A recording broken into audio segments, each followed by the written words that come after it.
Call me peculiar, but when the words sibilant and romance come up in casual conversation, the first language that comes to mind is Portuguese. And this is partially because Portuguese, regardless of where it's spoken around the world, conserves quite a wide range of sibilant sounds. In fact, Iberian Portuguese quite possibly has one of the most iconic romance sibilant sounds in that fricative sh that we find in words like ramos or muitos dias. But of course, you don't have to be a linguistic rocket scientist to know that the sibilants as we have in Portuguese today are not necessarily the sibilants as they existed 1,000 years ago. But if we want to even understand modern Portuguese sibilants, we need to know how they developed from their medieval predecessors. And so in today's video, we're going to be looking at the sibilants as they were pronounced in medieval Portuguese. And we'll be doing it through one of the most iconic works of Old Galician-Portuguese literature in history.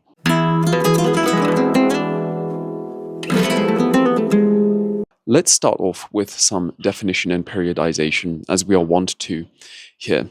What scholars call Old Portuguese refers to the Romance language spoken in the northwestern corner of the Iberian Peninsula, more or less between the early 9th century up until the 1400s. And the terminology isn't settled there either. I'm calling it Old Portuguese because it's a little bit easier for me, but any of you who are sufficiently informed on this topic will know that there are a variety of other names we could use. We could call it Old Galician-Portuguese. We could call it Old Galician, Medieval Galician. Some scholars even still today refer to it simply as Galician-Portuguese. Regardless of what term you use, it's just important that we know we're talking about the same language spoken at the same time. It should come as no surprise that this language, Old Portuguese, had a wide range of sibilants. 8. It should also be no surprise that there's quite an overlap between so-called Old Spanish and Old Portuguese, both in orthography and phonology. After all, these were territories that were geographically very close together and often were actually ruled over by the same courts and dynasties. And there's even a great overlap in terms of sources, as we're about to see. Old Galician-Portuguese literature had quite a profound influence on medieval Castilian writing. With all of that by way of introduction, let's get started looking at these sibilants in medieval Portuguese. And as always, we will divide the sibilants according to their phonological categories. On one hand, we will first deal with the dental alveolar sibilants. Those are the sibilants pronounced with the tongue against the back of the teeth. Afterwards, we'll cover the post-alveolar sibilants, those pronounced with the tongue pressing against the alveolar ridge. There are further distinctions, but we'll get to those when they come. Starting with the dental alveolars, let's deal with the fricatives, those produced by a constant pushing of air through the mouth. And the very first that we'll look at is the unvoiced fricative. That is s, represented by this symbol and spelt usually with a single S or a double S in intervocalic contexts. The work that I'll be using for attestation is one of the principal reasons I decided to make this video. We're going to be looking at the Cantigas de Santa Maria, which were written in the court of Alfonso X el Sabio at some point during his long reign from 1221 to 1284. Now, I wanted to talk about this work because not only is it a landmark in the literary history of the Iberian Peninsula, it's also got this amazing website, which I believe is run by Andrew Cassin, replete with the text and also pronunciation guides, as well as historical works contextualizing the poems. There's also a great album, The Pilgrimage to Santiago, with music sung by Catherine Bott. You could probably find that on Spotify or Apple Music or wherever you get your music from. It's a very good way of situating yourself in the cultural world that the sibilants we're about to look at would have been spoken and pronounced in. In this video, we will stick to the first cantiga, which would be pronounced in modern Portuguese as something like de Jojo mais quereu trobar. But as we will see, that's not how people at the time would have pronounced it. Up on the screen, we have the first stanza. I'm sure the good people from the Cantigas de Santa Maria website will not mind me promoting them by using a screenshot from their website. And we can see some attestation for this first sibilant sound, this first unvoiced fricative of the dental alveolar sibilants. In line 3, we see Enque Deus quis carne filiar, and later on, in line 9, Sen havermos pues a pasar. As always, both with this and with the later pronunciations I will come by, if you notice some mistakes in my Old Portuguese pronunciation, please let me know down below. I am focusing here on the sibilants, and I will try get the other consonants and vowels pronounced correctly where I know exactly how they would have been pronounced, but there are always gaps in my knowledge, and I'm happy to be filled in there, so I await your corrections if need be. Before we move on, something that's important here is that many experts argue that this sibilant would have been pronounced as an apicoalveolar, and that essentially means that it would have been pronounced with the very tip of the tongue, as opposed to the slightly flatter part just behind the tip. This means that it would come across something a bit like the retracted S we see in Spanish as spoken in central and northern Spain. Deus, as opposed to simply Deus. I don't know if that comes across very well with my recording equipment, but I think you get the idea. Now let's move on to the voiced version of this dental alveolar fricative. That's symbolized in IPA with this, and would have been spelt as a simple S in an intervocalic context. So let's look at stanzas 2 and 3, because they provide us with a plurality of examples. In stanza 2, line 19, we see Elizabeth, que fue dultar. Later on, in stanza 3, we see in lines 26, Jesus Christ e foi o deitar, and no preserve e o aposentar. So much for the fricatives. Now let's check out the affricates. The very first will be the unvoiced affricate, pronounced t and spelt with the C with a cedilla. Here, we're going to look again at stanza 2 of the first cantiga.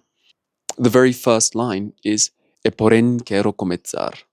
Of course, as always, there is a voiced counterpart here, but we have to jump quite a few stanzas, down all the way to stanza 4 to see the first attestation we can in this cantiga. The voiced version of this affricate would have been pronounced z and spelled with a z, and we can see that here in line 34 of stanza 4, E paz enterradada. Having examined the dental alveolar sibilants, we will now naturally move on to the post-alveolar sibilants. The first is the fricative, and we'll look at the unvoiced fricative sh. Interestingly enough, that's still in modern Portuguese, and would have been spelt in Old Portuguese with an X. My Portuguese isn't great, but from what I understand, nothing's actually changed in the past 800 years or so. We still use this X to symbolize this fricative sound, sh. We find our first example of this in stanza 7, which is up on the screen now, and the first line of that stanza is Nem quero de dizer deixar. The voiced equivalent, j, which again still exists in Portuguese, if I'm not wrong, would have been spelt with a G before an E or an I, or simply with a J. Once again, we can actually go straight back to the title of this cantiga to find attestation. The very beginning stanza is Des hoje mais quero trobar. Those were the fricatives, sh and j. But what about the affricates? Well, the first affricate is the unvoiced ch, and that was spelt actually as it is in modern English with a ch. This surprised me. But if we look at stanza 2, we see that line 13 has de Gabriel ou lhe chamar. It's interesting to me that that sound seems to have merged with the unvoiced fricative in modern Portuguese, because of course we would today say chamar.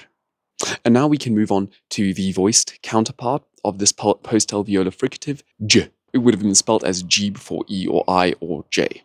And you might immediately jump upon a problem here. Didn't we just say that that was the case for the voiced post-alveolar fricative, the one that we saw in Des hoje mais quero eu trobar? Well, we're entering upon the realm of a minor controversy amongst historical linguists. Many argue that j and je existed in complementary distribution. That is to say that they were two different versions, two different forms of pronouncing the same basic sound, and were only pronounced differently based on context. So that is to say, there was no difference in meaning between these two sounds, but simply an almost arbitrary difference in pronunciation. The difficulty, however, is that I haven't figured out exactly which contexts trigger the varying pronunciation. It seems to me that the affricate is the norm in word initial contexts. It just seems much more likely that that's how we would begin a word, whilst the affricate j seems like it's more likely to appear in the middle of the word, particularly in intervocalic contexts. But those are merely hypotheses from my side. If you know a bit more, I'm always grateful to be enlightened on this matter. Having said that, let's look back at the title and try pronounce it with the potential alternative pronunciation. Des hoje mais quer eu trovar. And that's it for the various sibilant sounds in Old Portuguese. What you might have noticed across these 3 episodes we've dedicated to medieval sibilant pronunciation in the various Romance languages is that we're approaching something like an orthographic standard. That really surprised me when I started digging into this, given that we are speaking about a time, by definition, before the printing press. To see this degree of agreement between different orthographic systems is both fascinating and quite impressive, if you ask me. What I also find fascinating is the degree of convergence that we've seen, how Portuguese has conserved some of these sounds, but also how some of these sounds have merged together in modern Portuguese. I'm hoping to look a little bit deeper into that and make a video about it once I feel more comfortable. However, before signing off, there is one final thing I'd like to ask. It's now time for me to start exploring other Romance languages and how they pronounced their sibilants in the Middle Ages. But I'm running into some obstacles, and it starts with Italian. As we know, modern Italian is kind of a rather strange amalgam of the different prestige dialects across the peninsula, but principally constructed upon the base of Tuscan. So looking up medieval Italian pronunciation is often the case of looking up medieval Tuscan pronunciation. But there are so many other Italian languages I don't want to leave out. Especially, I'd like to look at what the sibilant systems were in perhaps medieval Sicilian, medieval Neapolitan, medieval Venetian, and I need your help with that. I'll also need your help if I'm going to look at languages like Provençal, Occitan, Romanian. I don't want to leave languages out here. So if you know about these languages, if you speak these languages and are well informed as to what resources I can consult in order to make the following videos on these languages' sibilant systems, please let me know. Please reach out to me. You can reach us on our email address. You can comment down below in the comments. You can even find us on Instagram. And if you really want to make sure that I don't mess up the medieval pronunciation of your language, I'd be open to having an interview with you on that particular topic. So please reach out to us so that we can continue with the series that, at least for me, has been very fruitful. And I hope that it's been interesting to you as well. I'm going to leave it at that. See you in the next video. Até logo e obrigado.